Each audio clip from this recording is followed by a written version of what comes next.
next 35 years, Irish patriotism among American immigrants flourished, prompting the rise of the so-called Irish aid societies, like the Friendly Sons of St. Patrick and the Hibernian Society. Each group would hold annual parades featuring bagpipes, which actually first became popular in Scottish and British armies, and drums.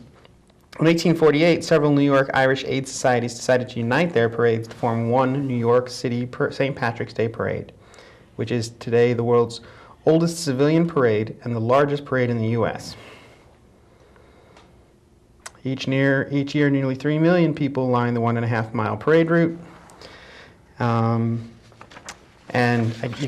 One of them goes on to say that you can't mention the St. Patrick's Day celebrations without mentioning Chicago's dyeing of the Chicago River green. Yeah, that's so cool. That is so cool. I actually used to work in Chicago. And, the tradition started in '62 when city pollution control workers used dyes to trace illegal sewage discharges and realized that the green dye might provide a unique way to celebrate the holiday. Yeah. That year they released 100 pounds of green vegetable dye into the river, enough to keep it green for a week. Yeah. It's cool. That and the green beer everywhere. They talk a little bit about the Irish need not apply.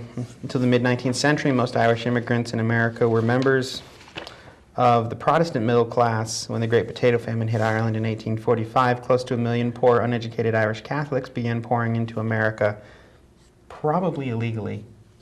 I don't think they all had their citizenship cards lined up.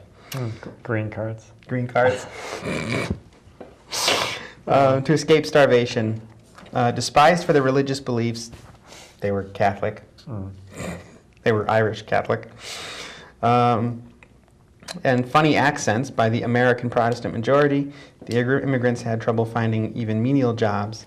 When Irish Americans in the country cities took to the streets on St. Patrick's Day to celebrate their heritage, newspapers portrayed them in cartoons as drunk, violent monkeys. Oh, God. So this puts a few things into perspective.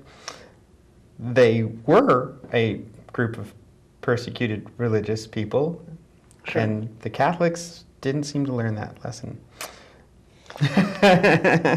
Well, the people maybe have, but the church continues to persecute people. Sure. Well, the church had been doing that itself all along. Yeah. I mean, it's hard to find a sinless side on this argument. Oh, within the Judeo-Christian sort of family. Mm-hmm. Yeah. Anyway, cool stuff. Yeah. So, it's St. Patrick's Day. So happy St. Patrick's Day to everybody. Anyway. The rundown. Yeah. Before we go any further, I also want to say that Father Russ, you all know Father Russ Carmichael is having surgery. Today's, I believe, tomorrow. I believe tomorrow is the day. And we just want to wish him well and let him know that we love him and are praying for him. So I believe he's been taking a sabbatical from Street Talk.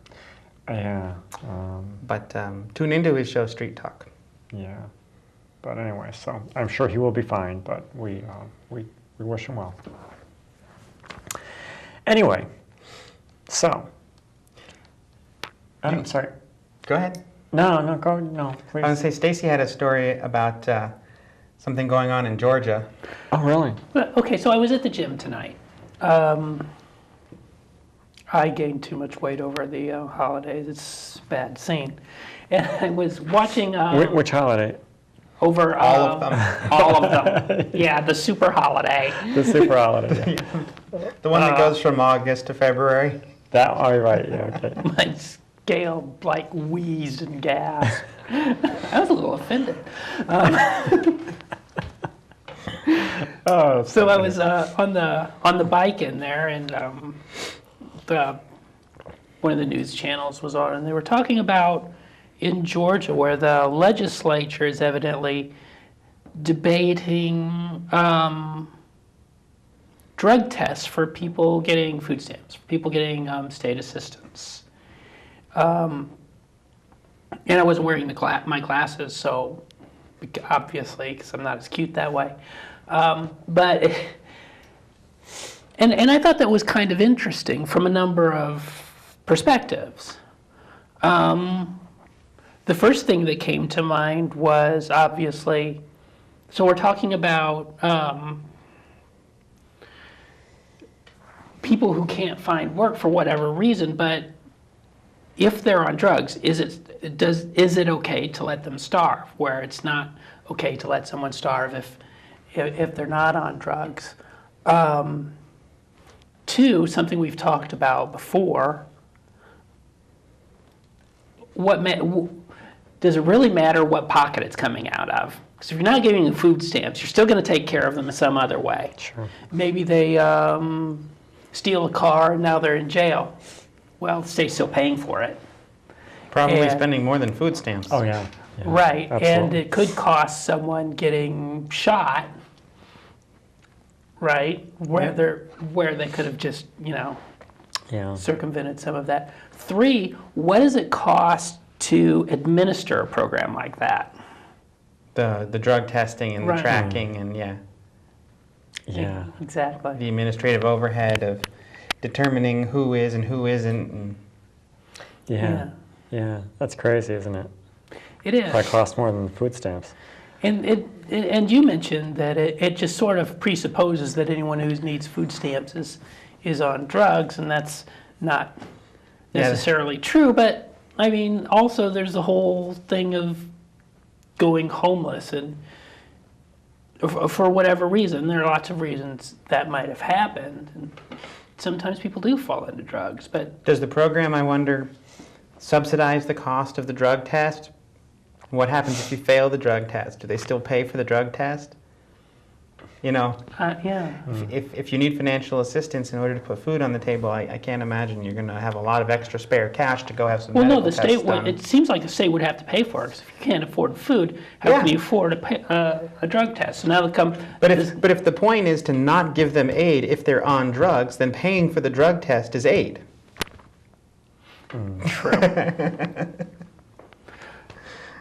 Minor bit, maybe, but Yeah, or just a way of not giving food stamps to anybody, because anybody that's on food stamps couldn't afford to have the drug test, so they never get there. right. Which is why obviously I think the state would have to pay for it Yeah. at least if you passed. Yeah, it's just silly. I mean, certainly, typically, if an employer requires a drug test, the employer pays for the drug test, whether you pass or fail. But, Right.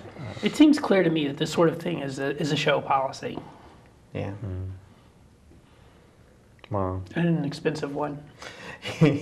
Wow. When at a particular time when there's a lot of folks out there screaming and shouting about how it's too expensive to keep people alive, we can't afford universal health care, we can't afford any programs that spend money on social needs. Let's spend a bunch of money on excluding more people from the social programs that exist. Right. Yeah. Yeah, exactly. I did hear one, to spin off on that notion, I did hear one politician who's supposed to be running for the Connecticut governor spot in one of the primaries. Forgive me, don't remember his name or party affiliation, but he'd made a comment that that just kind of struck me, that the big push seems to be